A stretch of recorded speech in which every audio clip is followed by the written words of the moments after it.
Das ist Rio, unser Findelhund aus Griechenland. Und wir sind Sarah und Tobi. Zusammen bereisen wir die Welt in unserem Oldtimer. Ob viele an ihm gezweifelt haben? Ja, definitiv. Aber das hält uns nicht auf und so entdecken wir zu viert die Welt und leben unseren Traum.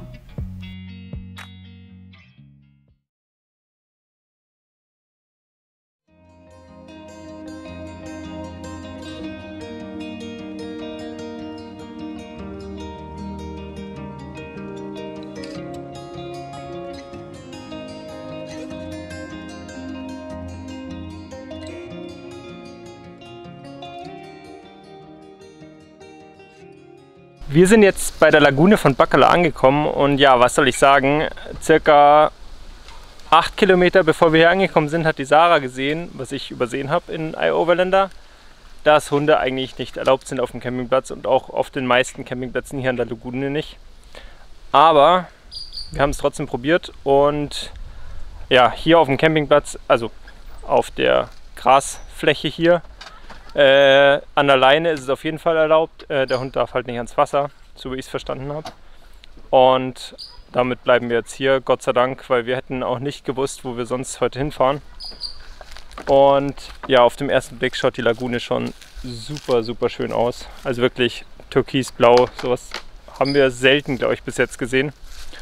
Und ja, da freuen wir uns auf jeden Fall, jetzt dann gleich mal vorzugehen. Aber jetzt am Anfang wollen wir Rio erstmal nicht allein lassen, deshalb warten wir da noch kurz. Und ja, dann geht's vor an den See.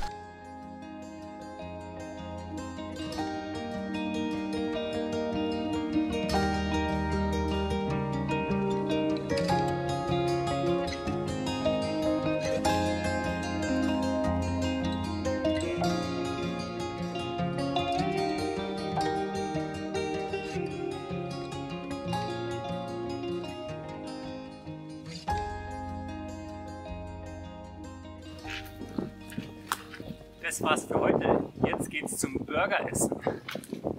Also die Temperatur hier ist kaum zu ertragen. Die Luftfeuchtigkeit sehr hoch. Heute sollte es ein bisschen regnen. Es waren nur vereinzelte Tropfen, also nicht mal erwähnenswert. Und ich bin froh, dass wir jetzt immer Wasser im Kühlschrank haben, weil es ist so warm. Und ja, deswegen ist es auch ganz schön, dass wir hier im Schatten stehen können.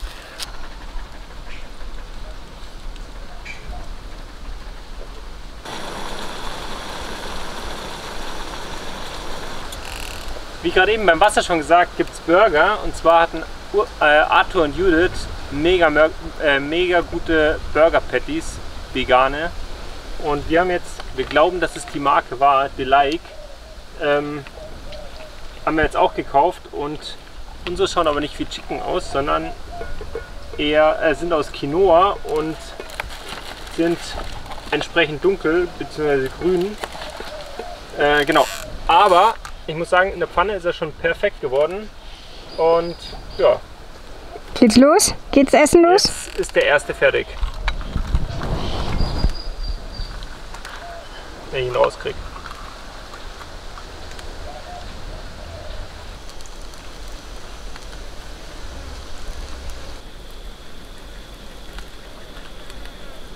Ich muss sagen, super lecker.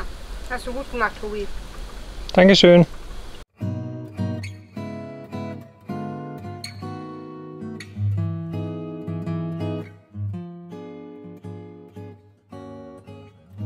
Die Lagune von Baccala ist mit ihrem türkisfarbenen Wasser wirklich einmalig schön.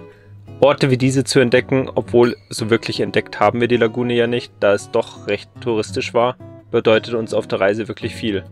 An diesen Orten können wir zur Ruhe kommen, abschalten und genießen. Auch wenn dies ohne Klimaanlage echt schwer ist. Dafür gibt es eine Schaukel über dem Wasser. Und Sarah lässt sich bei so etwas nicht dreimal bitten und wollte sofort schaukeln. Da kommt einfach das Kind in ihr durch. Aber der Ort ist wirklich einmalig und wir haben selten so eine Wasserfarbe bei einem See gesehen.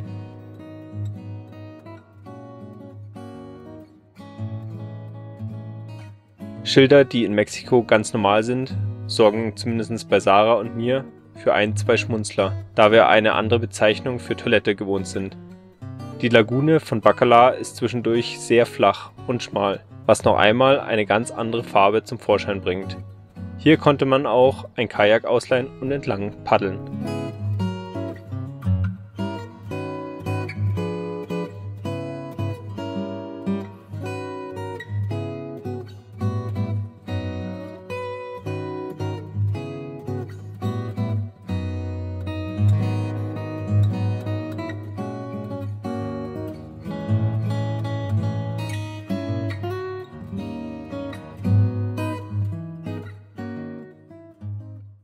Eigentlich wollten wir jetzt Richtung USA aufbrechen und wir warten noch auf unser Ersatzteil, was Tobis Mama uns jetzt hier nach Mexiko geschickt hat.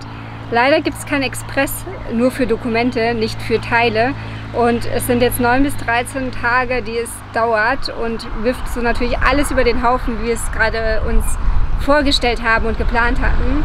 Darum sind wir jetzt hier in Campeche gelandet, wieder am Strand, weil es einfach paradiesisch schön ist. Auch wenn es neben der Schnellstraße ist, wie man hört. Genau. Und werden jetzt einfach mal gucken, wie wir dann so alles umgestalten können, damit wir dann ein bisschen länger vielleicht hoch brauchen. Ja. Ein bisschen länger. Anstatt 2 bis 4 Tage dauert es jetzt 9 bis 13 Tage. Genau, etwas länger. Und haben uns jetzt hier am Strand einen Campingplatz gesucht, weil es heute 37 Grad werden.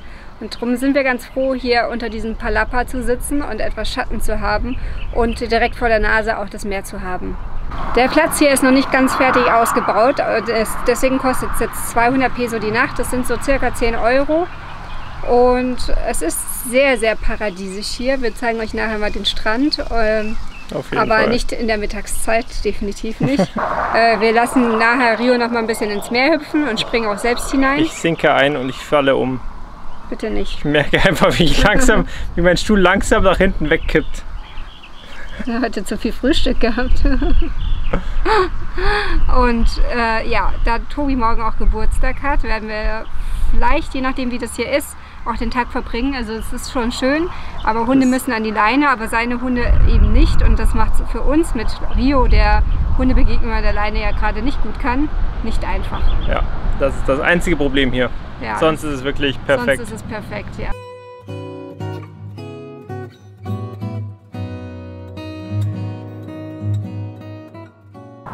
Rio buddelt sich hier ein Loch nach dem anderen, weil sobald die Erde wieder etwas zu warm ist, geht er zum nächsten Teilchen und buddelt wieder ein neues Loch. Ich lege mich auch gleich da rein. Und ja, er hat auch Sand in seine Trinkschale getan. Wie man dezent im Hintergrund sieht. Naja, so kriegt es mineralisches Aroma, das Wasser. Vielleicht mag er es dann besser.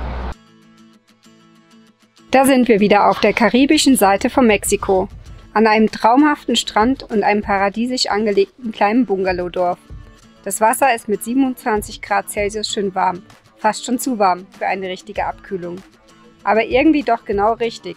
Zu Beginn fühlten wir uns etwas fehl am Platz, da wir beim Eintreffen alleine waren und der Besitzer nicht vor Ort ist. Aber nach kurzer Kontaktaufnahme war klar, wir können uns eigentlich hinstellen, wo wir wollen. Aber uns wurde der Platz mit Schatten von ihm empfohlen. Übrigens tauchte der Besitzer während unseres Besuchs gar nicht auf und so genossen wir die Zeit und die leichte Brise vom Meer, die zumindest etwas Abkühlung brachte.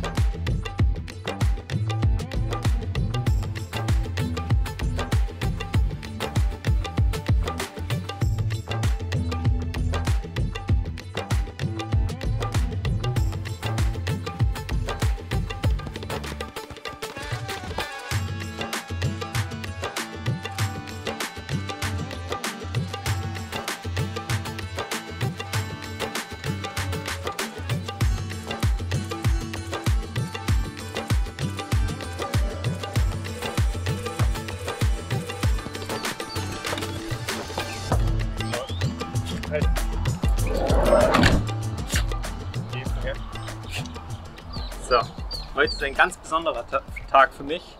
Ich habe Geburtstag. Und da gibt es, glaube ich, kaum einen besseren Ort wie so einen wie hier. Und das Lustige ist, vor 11 Jahren bei meiner letzten Schnapszahl waren wir in Australien am Ningalo Reef. Und jetzt bei der nächsten Schnapszahl hier am Golf von Mexiko. Vor türkisblauem Wasser. Genau, und wir gehen jetzt erstmal mit dem Hund. Dann gibt es Pancakes zum Frühstück. Und ja, und dann heißt es einfach mal einen Tag genießen, würde ich sagen. Heute soll es angeblich nur 30 Grad werden.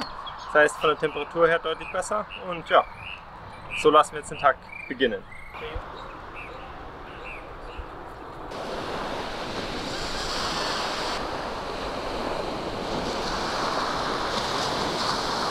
Da hat Rio aber was Tolles gefunden, was wir ihm gleich wieder wegnehmen durften. So paradiesisch das hier auch ist, wir haben hier nur ein Problem. Also die letzte Nacht war durchwachsen, es war ziemlich warm im Auto. Und das größte Problem ist aber, die Sandflies und Noseums Wir kannten vor Mexiko die Noseums nicht. Ich weiß auch nicht, wie die wirklich heißen. Noseums sind so super kleine Sandflies oder Kriebelmücken. Ich weiß nicht, wie man es am besten übersetzt. Und die heißen Noseums, weil No See ist ums, weiß ich nicht mehr, für was das steht, aber dass man sie einfach nicht sieht. Man spürt einfach nur das Beißen und wenn du spürst, ist es schon zu spät. Und heute, man lag da ohne Decke, weil es einfach zu warm ist und man wird dauernd irgendwo gebissen. Oh, ich spüre es auch gerade die ganze Zeit an den Beinen. Ja, und das ist der einzige negative Punkt hier, weil sonst, ich meine, paradiesischer kann es ja nicht sein.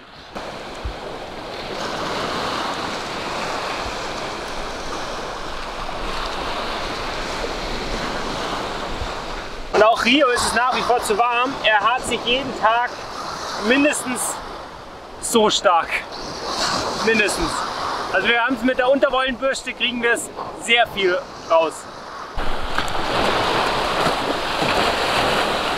Einmal Geburtstagsschwimmen für Tobi. Dem ist nämlich jetzt schon um 7 Uhr morgens viel zu warm. Und was gibt es Schöneres als eine kleine Runde im Meer? Und wie war's? Kurz vor Badewanne. Aber ist halt gut. Ist nämlich so dampfig.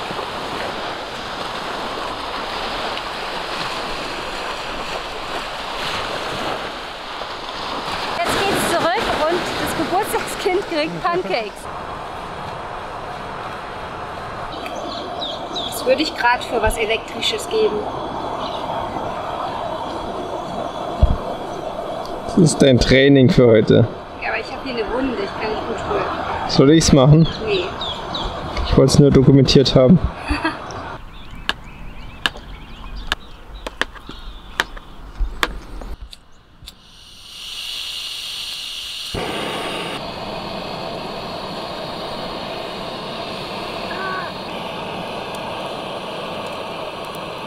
So, zur Form kann man so viel sagen. Eltern würden jetzt ihren Kindern sagen, die sind mit Liebe gemacht. So. Was hast du da? Das ist Grape Jam. Und jetzt Nein. wirklich? Das ist Ahornsirup, den wir von Lucy und Dan aus Kanada bekommen haben. Angeblich einer der besten und wir müssen sagen, das schmeckt wirklich sehr, sehr gut. Also Hervorragend. Wir haben nicht wirklich den Vergleich, aber es ist schon wirklich geiles Zeug. Ist auch nicht zäh, sondern eher flüssig in dem Sinn. Nicht so zäh wie Genau. die anderen. Und damit lassen wir uns jetzt die Pancakes schmecken.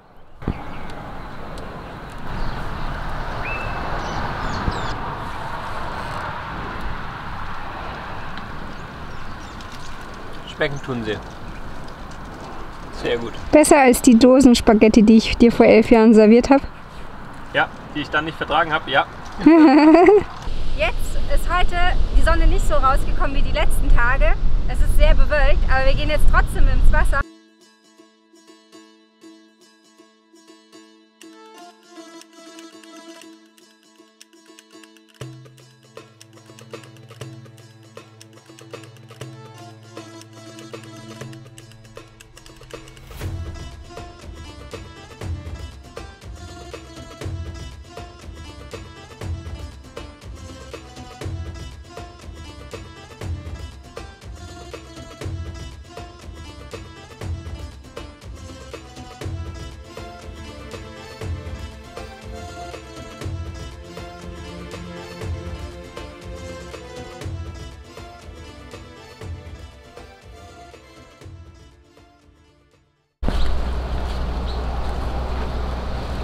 Für mich ist es hier gefährlich, mich hinzusetzen, weil Rio überall hier die Löcher gebuddelt hat und die Stühle hinten einsinken zum Teil. Genau, und wir haben hier gestern im Supermarkt einen Kuchen gekauft, Warum haben wir keinen gebacken? weil es im Auto schon so warm ist, dass wir nicht unnötig viel Gasflamme im Auto haben wollen. Genau, das ist der Hintergrund, warum wir keinen selber gebacken haben. Au!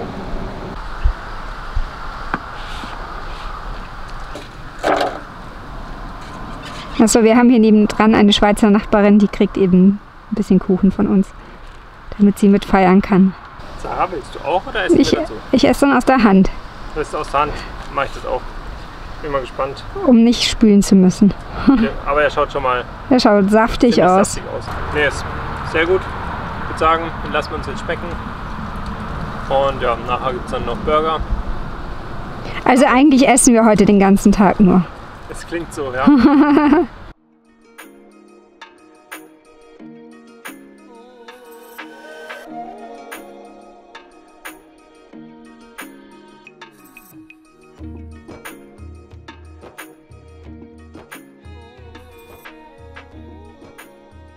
An der Stelle sollte eigentlich der Abend noch ausklingen im Video, aber ich habe gestern die Burger Patties gewendet und war ein bisschen schwungvoll dabei. Und ja, dabei habe ich mir dann schön heißes Fett über mein Bein bzw. über mein Fußgelenk getröpfelt. Ach so, für Leute, die ein Problem mit so leichten Brandwunden haben, bitte einfach 10 Sekunden vorspringen. Deshalb fiel das Filmen dann eher weg am Abend, sagen wir es mal so. Ich hatte nämlich dauernd irgendwas Kühles auf meinem Bein und habe es dann gekühlt. Und ja, deshalb gab es da jetzt keine Bilder davon. Aber heute geht es dann ein bisschen weiter zum nächsten Strand und wir machen jetzt langsam unseren Weg hoch Richtung Mexico City wieder, beziehungsweise Hidalgo eher, weil dort unser nächster Punkt ist, den wir unbedingt sehen wollen, nämlich die Grotas oder Grutas. Das ist so ein heiße Quellen in einem Fluss. Und dort in der Nähe wird auch unser Ersatzteil hingeschickt. Das heißt, da sind wir in circa 2 Wochen.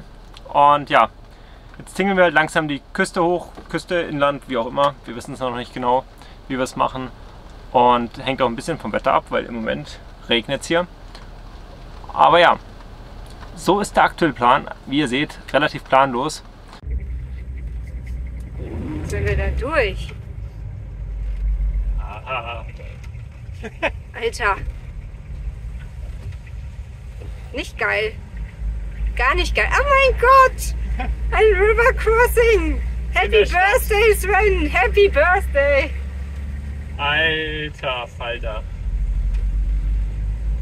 Nach dem Traumspot am Meer ging es weiter nach Ciudad del Carmen. Dort haben wir den schlimmsten Teil des Unwetters Gott sei Dank verpasst, aber wir haben noch die Auswirkungen gesehen. Leider sind uns ein paar Aufnahmen verloren gegangen, in denen wir durch ganze Gewässer, ich meine natürlich Straßen, mit unserem LT gefahren sind. Auf manchen Straßen blieb das Wasser über 3 Tage lang stehen. Wir standen hier direkt an der Promenade und konnten hier perfekt mit Rio spazieren gehen. Er genoss die Zeit hier sichtlich, da die Temperaturen durch das Unwetter merklich abgekühlt haben und wir genossen es ihm dabei zuzusehen.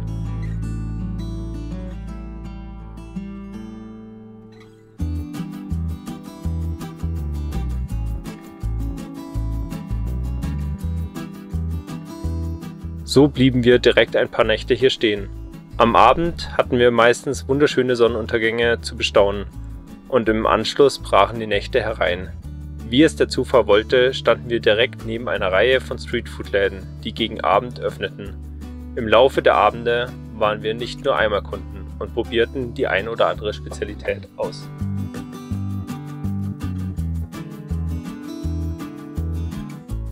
Sind gut? Vielleicht zack, Abfall süß. Original.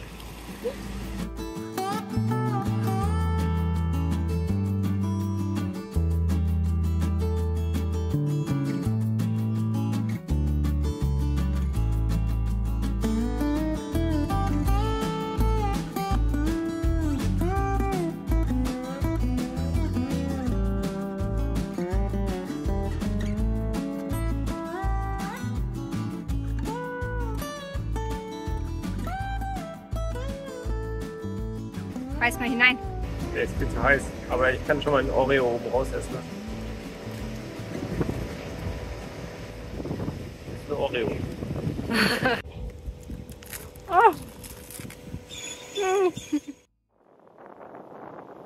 Aber irgendwann ist es soweit. Wir fahren weiter. Da uns klar war, dass es unser letzter Platz am Meer ist, wollte ich unbedingt noch einmal im Meer baden gehen. Wie oft hat man schon die Chance, im Golf von Mexiko zu schwimmen? Vielen Dank fürs Anschauen von unserem Video. Wir freuen uns wie immer, wenn ihr ein Abo, Like und Kommentar da lasst. Und wir freuen uns, wenn ihr uns auch weiterhin begleitet. Bis nächste Woche. Ciao!